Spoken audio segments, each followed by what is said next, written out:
Salam saudara-saudara, si Yaya Walonte masih aja diputar-putar oleh Sudrun Yaman karena dia sangat mendukung dakwahnya si Rizik.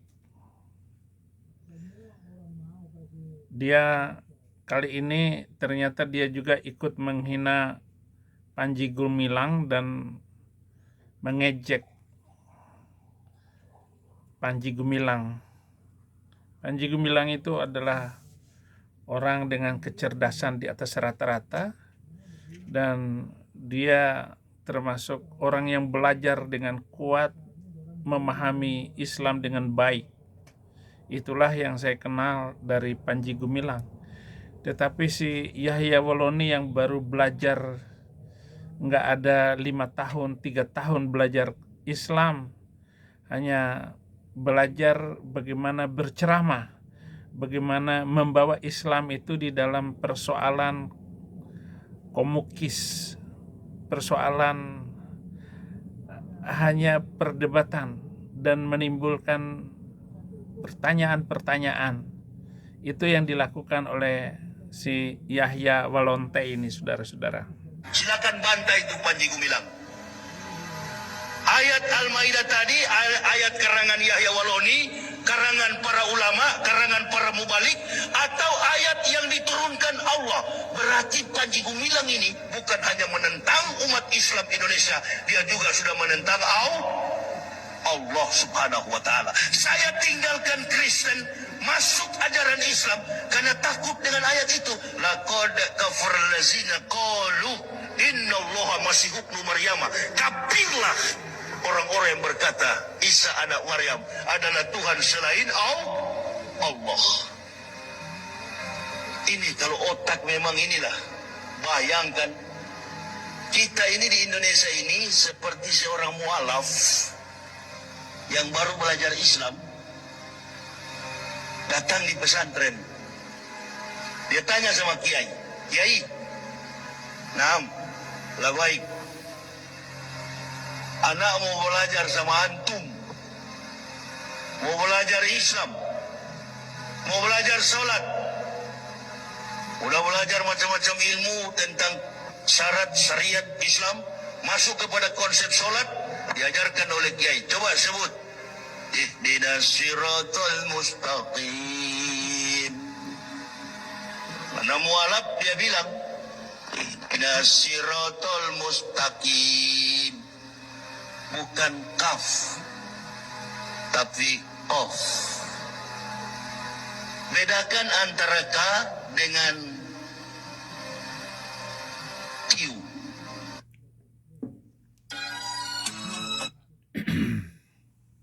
Orang nggak bisa mengikuti Islam, belajar Islam dengan cepat ataupun gampang.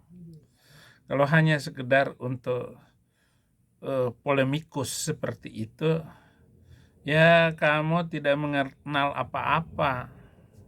Apalagi kamu orang yang mu'alaf.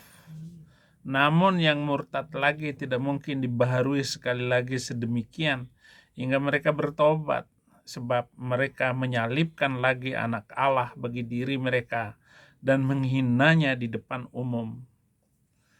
Kamu ikut juga menghina Panji Gumilang, makanya kamu ngek karena kamu ikut menghina Panji Gumilang. Kamu ikut menghina Saifuddin Ibrahim, ngek 2 kali loh. Anak turunanmu tidak akan beres selama-lamanya itu.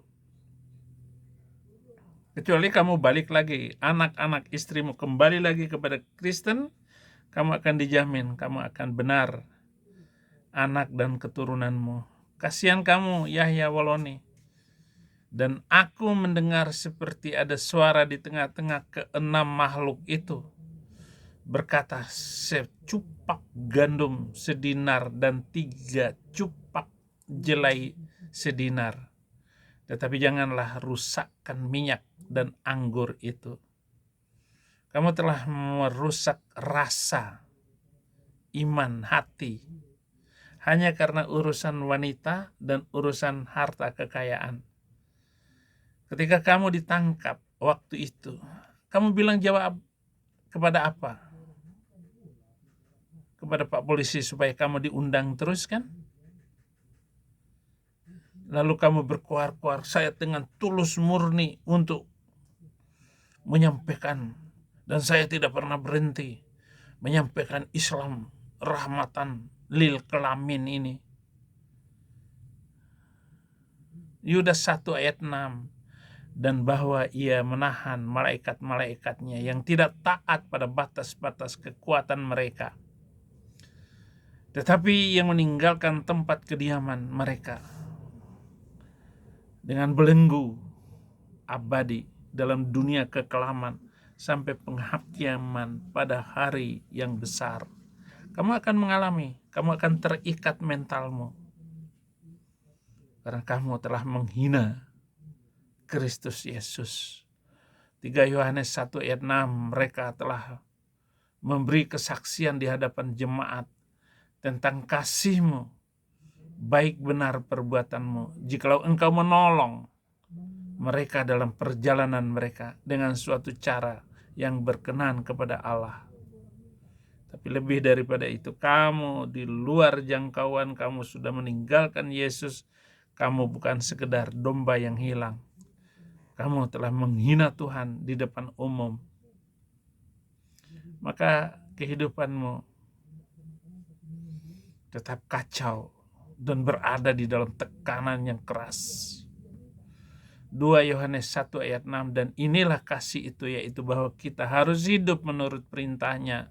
Dan inilah perintah itu, yaitu bahwa kamu harus hidup di dalam kasih. Sehingga sebagaimana telah kamu dengar dari mulanya. Ngaku-ngaku kamu beriman, kamu ngomong perjanjian lama itu sudah nggak ada sejak Musa. Kamu tahu bahwa orang Yahudi mencatat perjalanan hidupnya, bahkan sejak merdekanya sampai sekarang ini, dari 1948. Bangsa Israel memulai kehidupan baru dengan bernegara setelah bertahun-tahun, berabad-abad. Dia tidak punya negara. Dia dijajah. Dia dipenjarakan di Mesir 450 tahun. Dipenjarakan oleh Nebukadnezar Irak. Tetapi mereka tetap menulis, mencatat segala perjalanan itu. Bahkan sejarah Nabi Daniel yang menjadi penguasa, pemimpin di bawah Nebukadnezar, itu ditulis dengan baik. Kamu bilang gak ada lagi. Apalagi perjanjian baru. Artinya 2000 tahun yang lalu. Dan tidak ada sejarah bangsa yang lengkap selain Bani Israel. Kalau kita hanya ketemu kakek kita yang kelima ke atas sana, hanya itu yang kita kenal. Dan kita tidak tahu fotonya bagaimana, gayanya, model rambutnya seperti apa. Nggak ada yang tahu.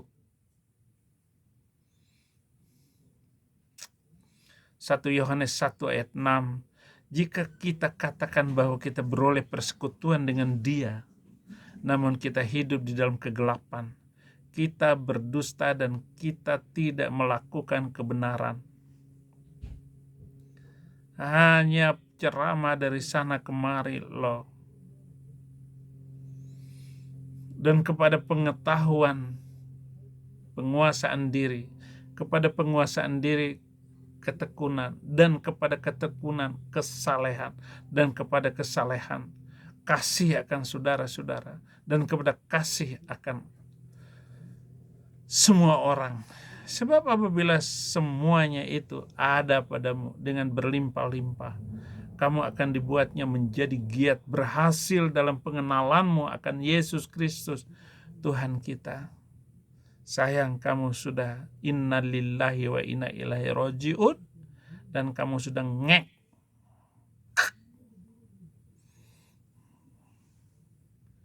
Panji Gumilang pula kamu ejek, kamu hina. Itu manusia keramat.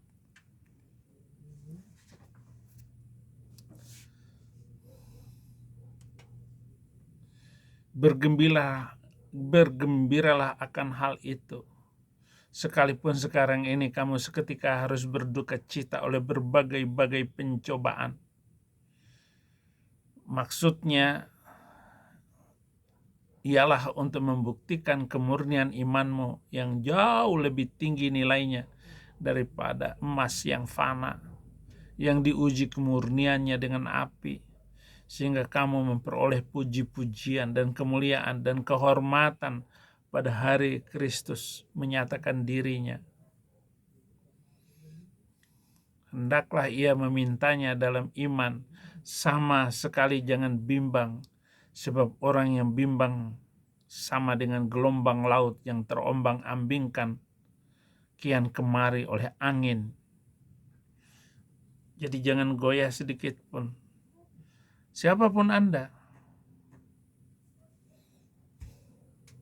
nggak boleh sedih, nggak boleh berduka cita di dalam pelayanan, memberikan hidup kepada Kristus sampai waktu Tuhan memanggil kita semua, sampai kita tidak mempunyai kemampuan apa-apa lagi. Dan aku berdoa agar persekutuanmu di dalam iman turut mengerjakan pengetahuan akan yang baik di antara kita untuk Kristus. Kita harus berjalan terus.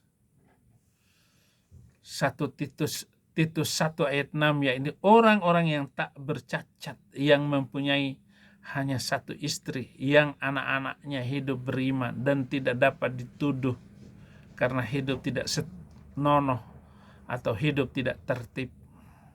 Jadi orang-orang yang pernah menjadi pelayan Tuhan di dalam Kristus, jangan macam-macam. 2 Timotius 1 ayat 6 dan 7.